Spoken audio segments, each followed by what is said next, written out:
Numwe mu bagabo bakoze umuziki ndetse n'umwe mu bagabo bakunzwe cyane ndetse n'umwe mu bagabo bagiye bakora byinshi ndetse bacira na benshi inzira nk'uko tubikesha ikinyamakuru cyitwa The Times of India.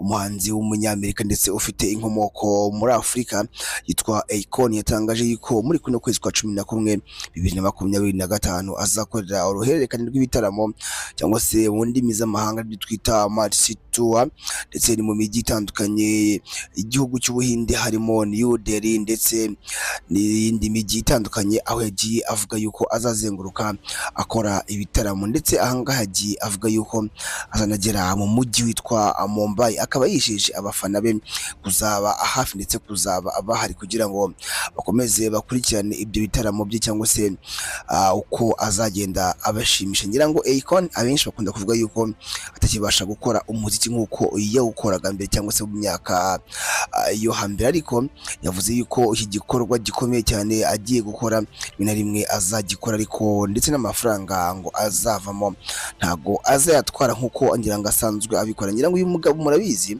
yagiye ashinga za foundation zitandukanye aho agenda afasha abatishoboye ndetse n'imiryango ibabaye muri rusange. Akon bivugwa yuko nubwo atagikora umuziki cyane ariko yihebeye cyane ibikorwa by'ubugiraneza, aho burya ngo agenda akorera hose ibitaramo cyangwa se igihugu cyose agenda asura abasha gukora ibikorwa by'ubugiraneza. Ngira ngo Akon ni umwe mu bagabo bagiye bakora umuziki ndetse isi ibakunda by'umwihariko. Abenshi baravuga bati nubwo abarwa nk'umunyamerika kuko afite ubwenegihugu bwa Amerika ndetse by'umwihariko akaba ariho atuye, ariko ntago ajya yibagirwa umugabane wa Afurika nk'umwe mu mugabane yavukiwe ndetse nk'umwe mu mugabane wamureze. Akon ubusanzwe akaba ari umugabo utuye muri Leta Zunze Ubumwe za Amerika ndetse ngira ngo nk'uko mubizi mu myaka yatambutse yigeze kuza hano i Kigali ndetse agenda akora ibikorwa byinshi kandi bifitiye igihugu akamaro. Ubu rero akaba afite tour